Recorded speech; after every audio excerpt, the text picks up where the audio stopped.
ఆపత్కాలమందు యెహోవా నీకు ఉత్తరం ఇచ్చునుగాక.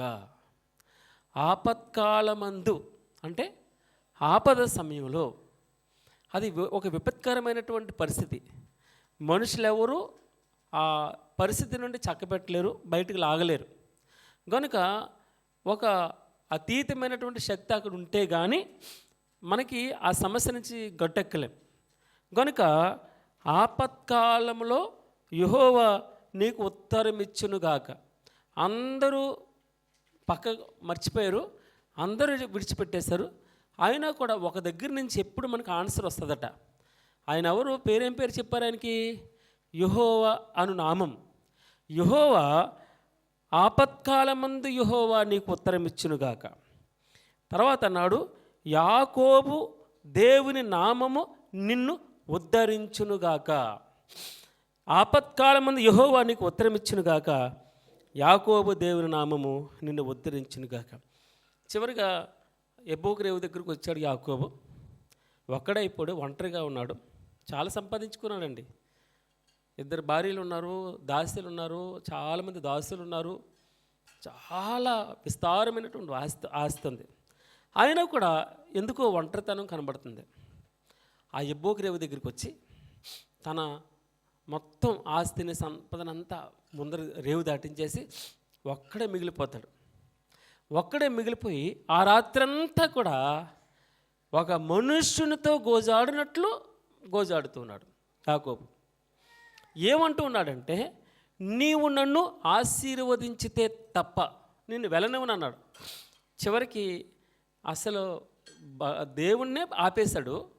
దేవుణ్ణి ఆపేసినటువంటి ప్రార్థనది, కదలనివ్వట్లేదు, ఉక్కిరి బిక్కిరి అయిపోతున్నాడు దేవుడు. అప్పుడు ఏం చేస్తాడంటే, ఇలా కాదని చెప్పేసి తోడ మీద కొడతాడు. తోడ మీద గూడు వసిలిపోతుందట. ఆ జాయింట్ ఆ కుంటువాడైనా కూడా ప్రభువుని విడిచిపెట్టలేదు. ఒక నరునితో దెబ్బలాడినట్టు ప్రభువుతో దెబ్బలాడి ఆశీర్వాదం అంటే ఏంటంటే, నాకు అర్థమైంది, ఆశీర్వాదం అంటే డబ్బు కాదు, ఆశీర్వాదం అంటే బలగం కాదు, ఆశీర్వాదం అంటే బంగారం కాదు, ఆశీర్వాదం అంటే సంపద కాదు. ఆశీర్వాదం అంటే ఆయన్ని సంపాదించుకోవడం. నువ్వు ఉండాలి నాకు కూడా. అదే నువ్వు నన్ను ఆశీర్వదిస్తే తప్ప, నువ్వు నా కూడా ఉంటే తప్ప. మోషే అదే ప్రార్థన చేస్తున్నాడు. నువ్వు ఇక్కడి నుంచి తదాస్తు ఉంటే చాలు, అయినా కూడా నీ సన్నిధి నాతో ఉండాలి, నువ్వు నాతో ఉంటే తప్ప నేను వెళ్ళను అంటున్నాడు. కనుక నువ్వు ఎల్లప్పుడూ నాతో ఉండాలి. నేను ఆస్తిని సంపాదించుకుంటున్నాను, ఐశ్వర్యాన్ని సంపాదించుకుంటున్నాను. ఏమన్నాడు? నీ ఉండాలి ప్రభువా, నీ ఉండుట నాకు ఆశీర్వాదకరం. ఆపత్కాలమందు యెహోవా నీకు ఉత్తరం ఇచ్చునుగాక, యాకోబు దేవుని నామము నిన్ను ఉద్ధరించునుగాక. పరిశుద్ధ స్థలములో నుండి ఆయన నీకు సహాయము చేయునుగాక. నేను చెప్తూ ఉన్నానే, మీ నోటితో పలుకుతూ ఉన్నాండి. ఏం చెప్తున్నాడమ్మా? పరిశుద్ధ స్థలములో నుండి ఆయన నీకు సహాయము చేయనుగాక. నీకు అన్న ప్లేసులో ఆ పరిశుద్ధ స్థలములో నుండి ఆయన నాకు సహాయము చేయునుగాక అని పలకాలి. ఏమని పలకాలమ్మా మనం? చదవండి నాతో పాటు. పరిశుద్ధ స్థలములో నుండి ఆయన నాకు సహాయము చేయునుగాక. పైన మొట్టమొదటి వచనం చదువుతాం, నాతో కలిసి చదవండి. ఆపత్కాలమందు యెహోవా నాకు ఉత్తరమిచ్చునుగాక. ఏమని చదవండి? నీకు ఉత్తరం ఇచ్చునుగాక కాదు, నాకు ఉత్తరం ఇచ్చునుగాక అని చదవండి. మరలా చెప్తున్నాను. ఆపత్కాలమందు యెహోవా నాకు ఉత్తరమిచ్చునుగాక, యాకోబు దేవుని నామము నన్ను ఉద్ధరించునుగాక. పరిశుద్ధ స్థలములో నుండి ఆయన నాకు సహాయం చేయునుగాక, సియోనులో నుండి నన్ను ఆదుకొనుగాక. ఇంకా కిందకి వెళ్తుంటే, ఆయన నా నైవేద్యములన్నిటినీ జ్ఞాపకము చేసుకొనుగాక, నా దహన బలులను అంగీకరించునుగాక, నా కోరికను సిద్ధింపజేసి నా ఆలోచన యావత్తును సఫలము చేయునుగాక. ఏమని చదవాలమ్మ? నీ అన్న ప్లేస్లో నా అని పెట్టుకోవాలి. మనకి ధైర్యాన్ని ఇచ్చేటటువంటి వాక్యం, ధైర్యాన్ని ఇచ్చేటటువంటి మాట. ఆపత్కాలమందు యెహోవా నాకు ఉత్తరం ఇచ్చునుగాక, యాకోబు దేవుని నామము నన్ను ఉద్ధరించునుగాక. పరిశుద్ధ స్థలములో నుండి ఆయన నాకు సహాయం చేయనుగాక, సియోనులో నుండి నన్ను ఆదుకొనుగాక. ఆయన నా నైవేద్యములన్నిటినీ, నైవేద్యములంటే నా ప్రార్థనలన్నిటినీ, నా సమర్పణలన్నిటినీ నేను ప్రభుకి ఆరాధన చేస్తున్నాను. ఇక్కడ ప్రభుకి ఇస్తూ ఉన్నాను. నిన్న మనం ఒక మాట చూస్తాం. ఎఫెసీయులకు రాసిన పత్రిక 4వ అధ్యాయం అనుకుంటాను. అక్కడ ప్రభువునకి ఏది ప్రీతికరమైనదో పరీక్షించి ఏం చెప్పమన్నాడు? ప్రభువునకి ఏది ప్రీతికరమైనదో మనం ఆయనకి ఇవ్వాలట. ప్రీతికరమైనది, దేవునికి ఇష్టమైనది ఉంటుంది. ఇష్టం అంటే ఏంటంటే, ఒక రోజున తన శిష్యుల్ని పిలిచి నన్ను వెంబడించు అన్నారు. నన్ను వెంబడించు అంటే ఏం చేశారో తెలుసండి? సమస్తమును విడిచిపెట్టారు. అందుకే అపోస్తలుడైన పేతురు గారు ఒక రోజున అంటాడు కదా, ఒక మాట చెప్తాడు, ప్రభువా మేము అన్నీ విడిచిపెట్టి వచ్చేస్తాం, అన్నీ విడిచిపెట్టి వచ్చేస్తాం, మాకేం దొరుకుతుంది అంటే ప్రపంచ పునర్జననమందు, ప్రపంచ పునర్జననమందు అంటే ప్రపంచ పునర్జననమందు నేను 12 సింహాసనం మీద కూర్చుంటాను, అప్పుడు మీరు నాతో కూడా కలిసి కూర్చుంటారని వ్రాయబడి ఉంది. మాకు ఏం దొరుకుతుంది ప్రభువా అని అనుకుంటున్నారు. మాకేం దొరుకుతుంది అంటే చెప్తున్నాడు, ప్రపంచ పునర్జననమందు మనం ఆయనతో పాటు కలిసి కూర్చోమంటామంట. అంత ఆధిక్యత భగవంతుడు దేవుడు మనకు అనుగ్రహిస్తున్నాడండి. మాకేం దొరుకుతుంది అని అంటే ఇక్కడ ఏం చెప్తున్నాడంటే, ప్రభువునకి, చదువు తమ్ముడు తీసుకుంటే, ప్రభువునకి ఏది ప్రీతికరమైనదో దానిని పరీక్షించుచు, చదువు తీసావు తమ్ముడు పర్వాలేదు, ప్రభువునకి ఏది ప్రీతికరమైనదో మనకి ఇష్టంగా మనం భగవంతునికి ఇవ్వాలండి. ఇవ్వడం అంటే మీరు at the rate of money అని అనుకుంటూ ఉంటారు. నేను డబ్బుల గురించి ఎప్పుడు మాట్లాడు. మీరు ఆయనకి ఏది ఇష్టమో అని అడగాలండి. ప్రభువా నీకు ఏది సంతోషమో అయ్యా. 139వ కీర్తన 24వ వచనంలో ఏం చెప్తాడు తెలుసా? ఏం చెప్తాడు తెలుసా? ప్రభువా నీకు ఆయాసకరమైనది ఏమైనా ఉంటే చెప్పు ప్రభువా, నేను కరెక్ట్ చేసుకుంటాను, నేను సరి చేసుకుంటాను, బుద్ధి తెచ్చుకుంటాను, అలాగ బ్రతుకుతాను, నీకు ఏది ఇష్టం అది చేస్తానయ్యా. ఈ 19వ కీర్తనలో కూడా మనం చివరిలో అదే చూస్తాం. ఏమన్నాడు? తన పొరపాటులు కనుగొనగలవాడవుడు. 12వ వచనం, నేను రహస్యంగా చేసిన తప్పులు క్షమించి నన్ను నిర్దోషినిగా తీర్చుము, దురభిమాన పాపంలో పడకుండా నీ సేవకును ఆపయ్యా.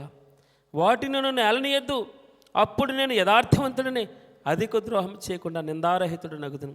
యెహోవా నా ఆశ్రయదుర్గమా, నా విమోచకుడా, నా నోటి మాటలను నా హృదయ ధ్యానమును నీ దృష్టికి అంగీకారములగునుగాక అని చెప్పాడు. ఏం చెప్పాడమ్మా? యెహోవా నా ఆశ్రయదుర్గమా, నా విమోచకుడా, నా నోటి మాటలను నా హృదయ ధ్యానమును నీ దృష్టికి అంగీకారములగునుగాక. నీకు ప్రభునికి ఏది ప్రీతికరమైనదో అది మనం చేయాలని ప్రభు ఇష్టపడుతున్నాడు. తర్వాత నీ కోరికని సిద్ధింపచేసి నీ ఆలోచన యావత్తును సఫలపరచునుగాక. మనం గాఢంగా విశ్వసించాలండి. మన విశ్వాసంలో నీకు ఏది ఇష్టమో దేవుడు ఏం చెప్పాడంటే, నీకు కండిషన్స్ ఏమీ లేవు ఇక్కడ ఈ వాక్యంలో. పలానాది చెయ్యి, పలానాది చెయ్యి అని ఏం చెప్పట్లే. ఏం చెప్తున్నాడంటే, నీ కోరికను సిద్ధింపచేసి నీ ఆలోచన యావత్తును సఫలము చేయనుగాక. ఈ రోజున మనం చేయవలసిన పని ఏంటంటే, ప్రభువా నాకు ఆవగింజంత విశ్వాసం అనుగ్రహించి ప్రభువా. ఏం ప్రార్థన చేయాలి మనం? నాకు ఆవగింజంత విశ్వాసం అనుగ్రహించను. కొంచెమే విశ్వాసం చిన్ని విశ్వాసం నీ పట్ల నాకు అనుగ్రహించి ప్రభువా. నీ కోరికను సిద్ధింపచేసి నీ ఆలోచన యావత్తును సఫలపరచునుగాక. తర్వాత యెహోవా నీ రక్షణ బట్టి మేము జయోత్సాహం చేయుచున్నాం, మా దేవుని నామమును బట్టి మా ధ్వజం ఎత్తుచున్నాం. ధ్వజం అంటే ఏంటి తెలుసమ్మా? జెండా ఎత్తుతున్నాం ప్రభువా, మా జెండా ఎత్తుతున్నాం. యెహోవా నీ రక్షణను బట్టి మేము జయోత్సాహము చేయుచున్నాం, మా దేవుని నామమును బట్టి మా ధ్వజము ఎత్తుచున్నాం. నీ ప్రార్థనలను యెహోవా సఫలపరచునుగాక. యెహోవా సఫలపరచునుగాక. ఆయన అనుదినము మా భారం భరిస్తున్నాడు. ఆయన అనుదినము మా భారము భరిస్తున్నాడు. మా భారం భరిస్తున్నాడు, మా బాధలను భరిస్తున్నాడు, మా చింతలను భరిస్తున్నాడు. ఇక్కడ ఒక మాట ఉన్నది. ఇక్కడ ఫిలిప్పీయులకు రాసిన పత్రిక 4:19 ఏమంటాడు ఇక్కడ? కాగా దేవుడు తన ఐశ్వర్యము చెప్పునాం క్రీస్తు యేసునందు మహిమలో మీ ప్రతి అవసరము తీర్చును. కింద ఏమైనా ఉంటుందంటే జకర్యా 4:7 శక్తి చేతనను బలము చేతనను కాకుండా ఆత్మ చేతనే ఇది జరుగుతుంది. యెహెజ్కేలు 36:11 మునుపటి కంటే అధికమైన మేలు మీకు కలుగజేసేది నువ్వు అంటూ ఉన్నాడు. ఇక్కడ ఏం చెప్తున్నాడంటే, ఇక్కడేమన్నాడు? నీ ప్రార్థనలను యెహోవా సఫలపరచునుగాక. యెహోవా తన అభిషేక్తుని రక్షించినని నాకు ఇప్పుడు తెలియను, రక్షణార్థమైన తన దక్షిణ హస్త బలం చూపుతాడట, తన పరిశుద్ధాయంలో నుండి అతనికి ఉత్తరమిస్తాడు. ఈ మాటలన్నీ మళ్ళీ ఎంతగా బలపరుస్తాయో. ఆపత్కాలమందు యెహోవా నీకు ఉత్తరమిచ్చును గాక, యాకోబు దేవుని నామము నిన్ను ఉద్ధరించును గాక, పరిశుద్ధ స్థలములో నుండి ఆయన నీకు సహాయం చేయను గాక, సియోనులో నుండి నిన్ను ఆదుకొనును గాక, ఆయన నీ నైవేద్యములన్నిటినీ జ్ఞాపకము చేసుకొనును గాక, నీ దహన బలులను అంగీకరించును గాక, నీ కోరికను సిద్ధింపజేసి నీ ఆలోచన యావత్తును సఫలపరచును గాక. యెహోవా నీ రక్షణను బట్టి మేము జయోత్సాహం చేయుచున్నాం, మా దేవుని నామమును బట్టి మా ధ్వజమెత్తుచున్నాం, నీ ప్రార్థనలన్నీ యెహోవా సఫలపరచును గాక. యెహోవా తన అభిషేక్తిని రక్షించినని నాకిప్పుడు తెలియను, రక్షణార్థమైన తన దక్షిణ హస్తబలం చూపును, తన పరిశుద్ధాకాశములో నుండి అతనికి ఉత్తరమిచ్చిన. మనం మనస్ఫూర్తిగా ప్రభువుని ప్రార్థన చేస్తే, ప్రభువా నువ్వు నా దిక్కంటే, నీవే నా ఆధారం అని మనం ఆయన మీద పడిపోతే తప్పక మనకు ఉత్తరం ఇచ్చేటటువంటి దేవుడు. ఆయన అందరికీ ఉపకారి అని వ్రాయబడింది. ఆయన అందరికీ ఉపకారి, కొందరికి కదండి. ఆయన అందరికీ ఉపకారి. ఆయన పేరేం పేరు తెలుసమ్మా? యేసు క్రీస్తు. యేసు అనగా రక్షకుడు అని, క్రీస్తు అనగా అభిషక్తుడని. రక్షించుటకు అభిషేకం పొందినటువంటి వాడు నీ పక్కనే ఉంటాడండి, నిన్ను ఎప్పుడు రక్షించడానికి ఉంటాడు. ఆయన రక్షకుడు, అన్నిటి నుంచి నిన్ను రక్షిస్తాడు, ఆయన అన్నిటి నుంచి బయటపడేస్తాడు. ఇక్కడేమో అవమానం నుంచి దూరం చేస్తాడు, అనారోగ్యం నుంచి దూరం చేస్తాడు, అన్నిటికంటే ముఖ్యంగా పాపము నుండి దూరం చేస్తాడు ఆయన. పాపము నుండి నిన్ను రక్షిస్తాడు ఆయన, పాపము నుండి శుద్ధి చేస్తాడు నేను, పాపము నుండి నిన్ను విమోచిస్తాడు, అంటే డిస్కనెక్ట్ చేస్తాడు ఇంకొక విధంగా చెప్పాలంటే. తర్వాత నాకు చాలా ఇష్టమైన మాట ఇది, కొందరు రథములను బట్టి కొందరు గుర్రములను బట్టి అతిశయపడదు, మనమైతే మన దేవుడిని యెహోవా నామమును బట్టి అతిశయపడదు. ఒక అతను ఉంటాడు, అతను ఏం చేస్తాడంటే డబ్బు ఇస్తాడు. ఇక్కడ డబ్బు ఉంటుంది, ఇక్కడ బంగారం ఉంటుంది, ఇక్కడ బైబిల్ ఉంటుంది. అప్పుడు ఒక అతను వస్తాడు, మూడింట్లో ఏదైనా కొన్ని ఇష్టం. ఒకరు డబ్బు పట్టుకుని వెళ్ళిపోతారు, ఒకరు బంగారం పట్టుకెళ్తారు, ఒక ఆమె బైబిల్ పట్టుకుని వెళ్తుంది. నేను చాలాసార్లు మీకు సామెత చెప్తూ ఉంటాను. ఒక రాజుగారు తన రాజ్యంలో ఉన్నటువంటివన్నీ ఫ్రీగా ఇస్తున్నాడు. ఈరోజు మీరు నా అంతఃపురాలకు వచ్చి నీకు ఎంత బంగారం కావాలంటే అంత బంగారం తీసుకెళ్ళండి, ఎంత డబ్బు కావాలంటే అంత డబ్బు తీసుకెళ్ళండి, భూములు కావాలా భూములు తీసుకెళ్ళండి, పశువులు పక్షాదులు అన్నీ ఏది కావాలంటే అది ఇవాళ ఫ్రీ పట్టుకుని వెళ్ళండి అంటూ ఉన్నారు.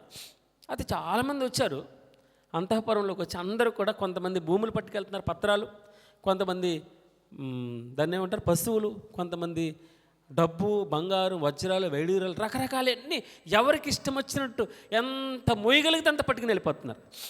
ఒక అతను వచ్చాడు, రాజుగారిని చేయి పట్టుకుని తీసుకుని వెళ్ళిపోతున్నాడు. రాజు భటులు అన్నారు, అదేంటి రాజుగారిని తీసుకెళ్తాను?